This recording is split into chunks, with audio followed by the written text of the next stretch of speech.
This podcast is for informational and educational purposes only and is not a solicitation for business. The views and opinions expressed are those of the hosts and guests and do not represent the official position of Title I. Now, it's the time you've been waiting for. The podcast all about real estate. Get ready for another episode of Salt Lake Real Estate Podcast.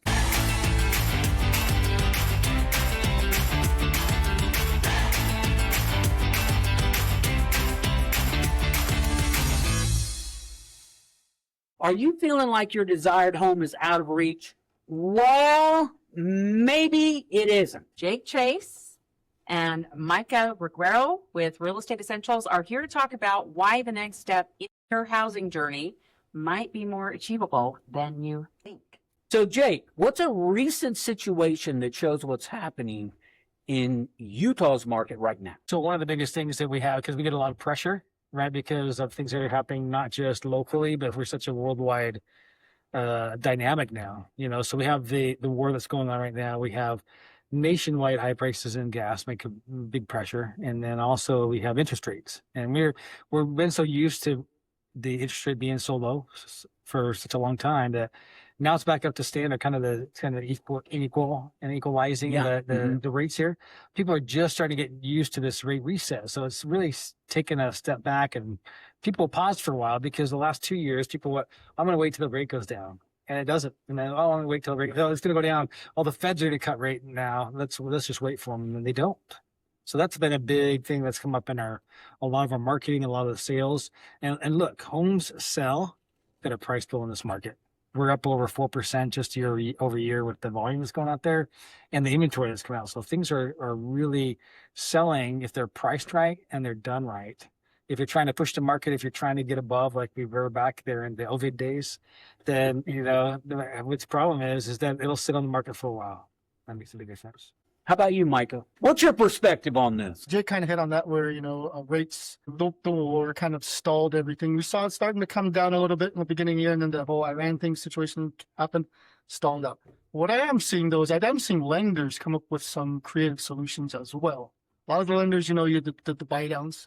One of them that I've seen, I just did another podcast with a lender recently, and she was talking about her ARM, adjustable rate mortgage loans, which right now is something that they're bringing back. You heard about them before, and it wasn't really popular, but now all of a sudden those are starting to come back because we're trying to adjust to those higher rates and find solutions for our buyers to make it more affordable. So I've been in the industry 13 years, and I heard about ARMs, adjustable rate mortgages, but I never really did it in any of my deals until recently. All of a sudden, those are starting to come back to life again. So again, the situation, we adapt in this industry, right? When something's happening, we adapt in the mortgage industry, helping our buyers adapt with affordability with the different kind of programs they have. So it's funny too, as the market has come up like this, the interest has come up, it really initiates a lot of creative options. I'm an old boy, and ARMs have been around. We're used a lot, because interest rates back then were 12, 13% back in the 80s. So, these are some of the older concepts that have long been since abandoned that are coming back. You talk about those 13% rates back in the 80s. A lot of people nowadays don't realize there were 13% rates back in those days. So when we're at the sixes right now, that's actually kind of normal. Yeah. We're in the normal spot right now, right? Where the COVID moved down to the 2s and the 3s. That's unheard of. It's never going to happen again. We're right in a spot right now, the 6s, 5, 6s, where it's normal. We've kind of normalized out. And with that recent history of the COVID and those great rates, it's hard for a lot of our buyers to just get out of that mindset. I want to wait till those rates go back down to that. You're going to be waiting from when your house right now, when you could buy a $500,000 house now, and you wait for that to happen, all of a sudden that $500,000 house is now $800,000. Yeah. It's $1 million house now because you keep waiting. You can't wait. So people didn't realize in the 2021, 2022 era, in those couple of years where that pressure was there, because everything got shut down, because things happened, there was a year that was lagged that no one bought. Everything kind of paused for a little while too. And then so the next year it's like, hey, I didn't buy last year, so I need to buy this year. And then everybody that was going to buy that year ended up buying that year. And then the people with FOMO that was going to buy the next year after that said, I'm going to buy early so I don't miss out on this run up. And so it was really this black swan year that we had that pushed the market so high in 2022 that's where it really spiked things forward. We won't see it again, I don't think, for a long time. but that's has affected how our market is, the inventory is, and now we're seeing the aftermath of that as well too. That's going on. So where are you seeing people leave money on the table right now? That's a good question. But leaving money on the table. So this kind of is going to sound a little bit weird, but when you overprice your house, you leave money on the table. Now, the reason I say that is if you overprice a house, it's going to sit on the market for a while because it's overpriced. Nobody wants to buy it at that price. Your showings aren't going to be there. So it's going to sit there. So that you're going to start lowering and lowering and lowering until you get to that sweet spot. But by that time, you've been on the market 60, 90 days, and all of a sudden people are going, why is this house been on the market that long? Whereas if you want to maybe underprice it a little bit, now you can have multiple offers. So now the buyers are going to adjust that to where it should be or go over the list price or the market value. So it sounds weird that when you overprice it, when you're actually leaving money on the table. Exactly. Yeah.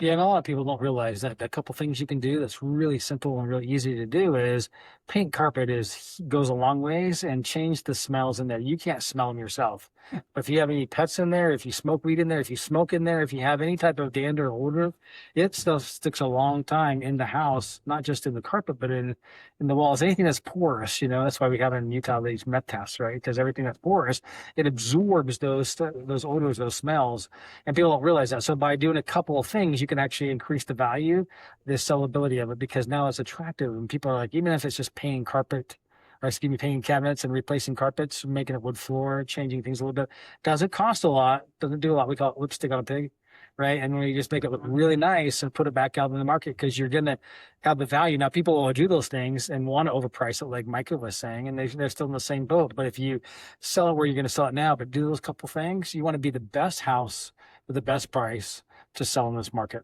That makes it best. Yeah, you're not talking not just the smells and everything, but just having the house ready for showing.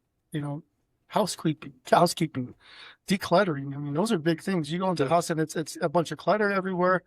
It's really hard for the buyer to visualize what that house is going to look like when they move into it. So that decluttering, that cleaning it up, like you were saying, getting those smells out, just making it as minimal as possible actually is a lot better. And you will leave money on the table if you go into a house that's not ready for a showing. You're going to shrink your market so much because there'll be buyers will get that bad taste in their mouth right away. They're walking like, I don't know about this place. Let's go to the next one. Whereas if you clean it up, declutter it, do all those things, then they're going to spend the time in there. So that's stuff to get over too. Yeah, those two things that we always tell clients: with your house is sitting vacant, if you're staging it, it's going to be on the market for, a period of time. You got to do a couple things to keep those smells out, because it's really easy in a dry climate like Salt Lake that the sewer smells come through, because the P-traps, Yes. they lose water. And so you got to go in there, you got to flush the toilets, every couple of weeks. You got to run water in all the sinks in there as well too. If you have any smells, the easiest way to do it that doesn't cost hardly anything, go get a gallon of vinegar, pour it in a couple bowls or like a bottle, and stick it in the corner of a room. It'll absorb all those smells there to make it really easy and simple. You can use ground up coffee beans. They use coffee grounds as well too. But it's just a couple things that people don't realize, that if you had somebody to kind of educate you how that works, it's really simple ways to make it stand out. And if somebody walks in and you have that pungent odor, you're like, yeah, this isn't my house. This isn't the one I'm going to buy. Okay, so you guys are giving us some great thoughts. Mm-hmm. So what's a recent example? Either one of you. What's a recent example of something that worked really well for somebody in today's market? Worked really well in today's market. Yeah. Well, I just had a list. Well, I have a listing right now. It's under contract now, but we were having 0 showings. It's a $1.5 million home. It's reverse mountain, beautiful area. It's a different type of buyer. Like, you're gonna have to find a buyer that is a lot of times cash buyers. We weren't getting any showings on this house, so we had to strategize. How are we gonna get people to come into this to see the home? So we started doing open houses, and the open houses, actually, we were getting 6 to 7 groups coming in through the open house. So we did another one, and we had another big group coming through, 6 to 7, and we started to realize the only way we're going to get people into this home is through open houses. For some reason, they're not scheduling it on the MLS. Their agents are finding it for them. I don't know what's going on. So we just had open house after open house after open house, and then we found our buyer. So it's kind of a little bit of a strategy of today's market with that particular home in that particular area. So each strategy is going to be different depending on where your location is, where your home is priced, what type of buyer you're going to try and target to go after. So there's so many different ways to go after it, depending, again, on the situation, the home, the location. makes it huge. You know, I had a client as well too. We just took it off the market for a 30-day cool down, so they're probably going to paint the cabinets in the kitchen and have a fresh look to it. But when you start high like that, you know, and when we first had a conversation last October, it was like, you need to be in, and needs to have an 8 above it. And they're like, well, we need 950 out of it. So let's start a little high.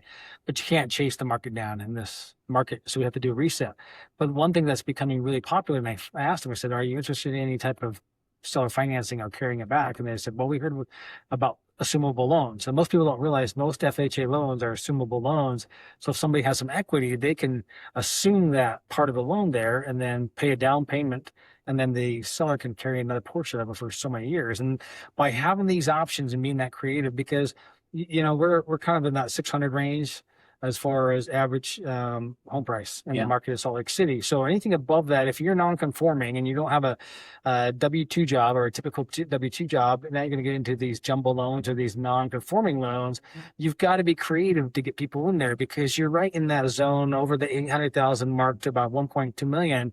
We call it kind of a dead zone, right? And you got to understand that a typical W-2 employee is not going to really be able to buy the house at that state in time, but the market's pushing it up there. And so once you can get more creative, now all of a sudden you get a big buyer pool and get more people looking at it to buy it. And you made a good point too with the different types of ways to purchase a home. Like the same one that I was just talking about. I asked the seller if she was open to seller financing. And she says, yeah, she was in a position where she could do the seller financing. And that was what we got. We advertised, we're now accepting seller financing, basically put a large sum of money down, and the seller will finance the rest of that on her own. She'll become the bank. And when we opened that up, that's when we found a buyer for the home. So not only the open houses, but also opening up to seller financing. So again, strategizing, how are we going to find these buyers? We got to strategize for the right type of buyer. Yes. So can you tell us about someone who almost didn't move forward, but then ended up glad that they actually did? When you have education behind you, if you have knowledge behind you, like I've been doing a lot of land and water in Utah. And Utah, any state there, it's regulated by the state. The state has the say of how it goes through the state engineer. And people don't realize that how important it is. If you're going to build a house, if you have land or you want to do something, you've got to have rights to it to be able to have water on it if you want to build a structure. Whether it comes from the city, whether it comes from a well, whatever it is, you got to understand that. So I had a client, and we were looking in a place called Wallsburg, right up there on the way to Heber, and they were trying to get the water back from it, and the guy was not being completely honest how that was going on. So because of research we did, we contacted the city directly. He ended up backing out and then buying another property down toward Payson in Elk Ridge, you know, that had the water rights, that had the place for him to be able to build. But he was going to walk away completely, and he's like, maybe I just won't buy now. But because I went to work for him, and we actually looked for something that was suitable, that had those, you know, things that he needed on his property that he was looking for, he was able to buy. Because it's really easy to get frustrated and just throw your hands up and not buy now. I'm fine where I'm at.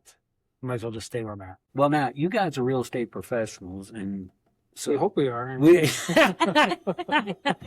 We try.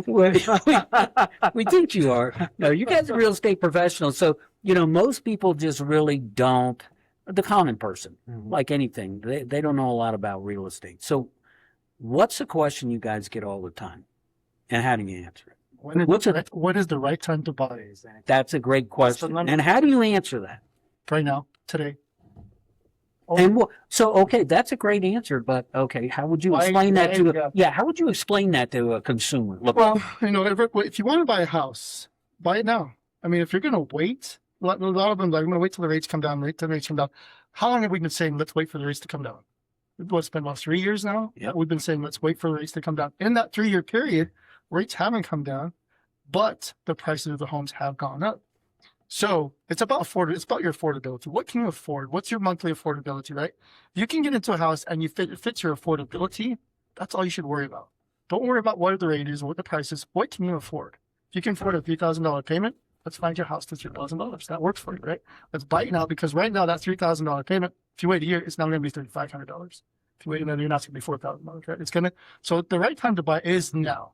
There's always the rate situation, and there's the programs that the lenders come up with, you know, the buy downs, the ARMs, and all that.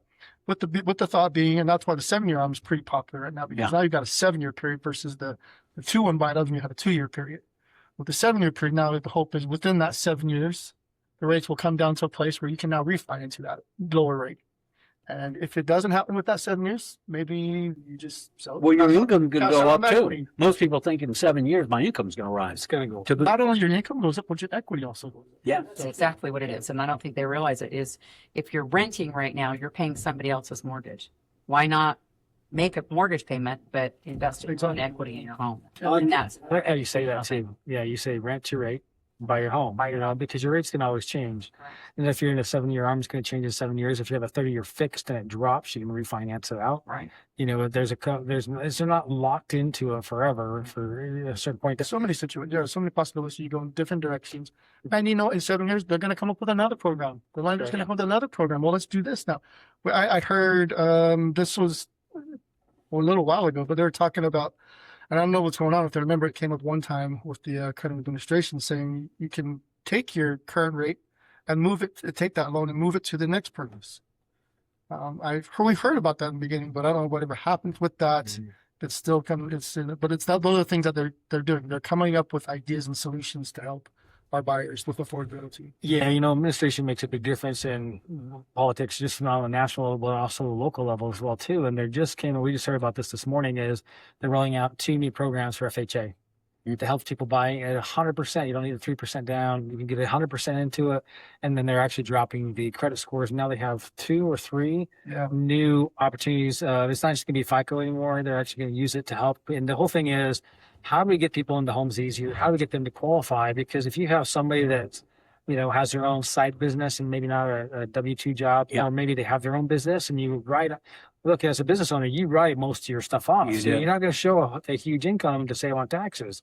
But when you do that, you show a falling income, so you can't buy a house because you've done that. So there's these programs now that are coming out to be able to allow these entrepreneurs, these business owners to buy houses that could have been passed. Yeah, with that new FHA thing, just to piggyback on that real quick, the lender, our preferred lender in our brokerage, Caitlin was talking about that. She said she just qualified someone with a 580 credit score. Yeah. Wow. So I mean, they're coming up with solutions and ideas. It's amazing too. If you don't use your credit, you lose it.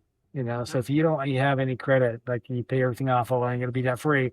After 6 months, if you're not using it, you lose it, and so you have to start rebuilding it again too. So it's always good to keep top of mind is if I'm gonna buy a house next year, if I'm gonna buy a house in 2 years, what do I need to do to get to that point? So my credit's high enough that I have everything established, so I can sign. Talking about credit too, the same thing that we talked about with our lender this morning is that they are now going to start counting utility payments to go towards your credit, rent payments to go towards your credit. Well, they weren't doing that before. So now if you're renting and you're paying your utilities, that will now count towards your credit and help you build your credit. Yeah. That just started.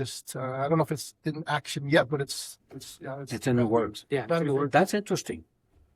I've never even heard of that. Yeah, we started it just this morning. Yeah. Well, and it shows you too. And let's look at an example. For instance, if you're paying $2,500 a month and you're paying all these utilities and you've been on time all this time, why wouldn't it make sense for a bank to say you're a pretty good candidate to lend something to you for $2,500 a month, and we might as well make the interest because you already show an established history of on-time payments, and so you're actually a pretty secure buyer for them in this case. So I think it's a really good move. I do too. For them to shift in this. That's fabulous. Can you share a story where home ownership made a real impact on someone's life? I got a great story. Yeah, actually. And it actually ties into when the other question you asked is, was there a time when someone didn't want to go forward with it and they decided to and it worked out for them? But I know a young Filipino couple. They're in their 20s, early to mid 20s, immigrated here from the Philippines. And I know them very well. They actually got married in my backyard. So, me and my wife, we have a beautiful home, and we know this. So they got married in the backyard. But she's always asked me, we want to buy a home. We want to buy a home. But we're not going to qualify. We don't make enough money, blah, blah, blah. And I'm like, just get your numbers checked. Just check it. It's not going to hurt. It's a free thing. If anything, you'll have an idea of where you need to be in the next year to buy that home. And she kept putting up, I don't know. So I kept just checking numbers. Finally, they checked their numbers, came back, and they were both blown away. They were qualified to buy a home. So we went and looked for a home, and they went from. It's an amazing story. I'm gonna actually. So we have our own podcast as well. I'm gonna feature them on the podcast. Their story alone. She went from sleeping in the slums of Manila, Philippines, literally over the sewers. That's where she grew up. To moving here, going for the American dream, immigrating here, legally. She immigrated here, and met her husband here. He's also from the Philippines. They went from living in the slums of the Philippines to purchasing a $500,000 home. And they're in their mid-20s. And if they can do that, any one of you guys can do that too, because it's out there. We have the ways, the means, the programs to do it. You just hustle, work your butt off, which you have to do it anyway in life. You can buy that home. It's absolutely attainable.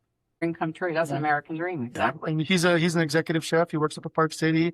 And they thought they just wouldn't make enough money to do it. She's in school. She's in the medical field, going into school and working for part-time jobs and all that. But they did. They qualified, and she was tears when she got that home. She was like, I can't believe we did this. We got the home.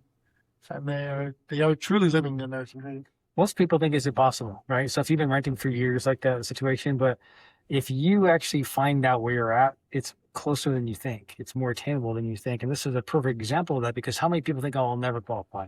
I'll never make enough, but unless you actually, it's like, we have, all these diseases that are out there. And if we don't get checked, we don't know what's going on in there. It's the same thing with our credit score and our credit health is, if we're not checking things, if we have an idea of what we want, how do I get there? And if I don't have a game plan, I can't really bring that into existence either. Mike and I were talking about, manifesting things on the way here and how that works. And if you don't understand, like if you can't visualize, as most athletes, you visualize that race beforehand. You visualize that success, that winning goal, whatever it is ahead. If you can't visualize where you want to go because you don't know where you're going to go, right? We don't know what questions to ask until we know what to ask first. But we've got to, start checking things out and like, oh, okay, if I'm lacking a credit line, I have a car loan, but I don't have a credit card, or I have a credit card, but I don't have a car loan.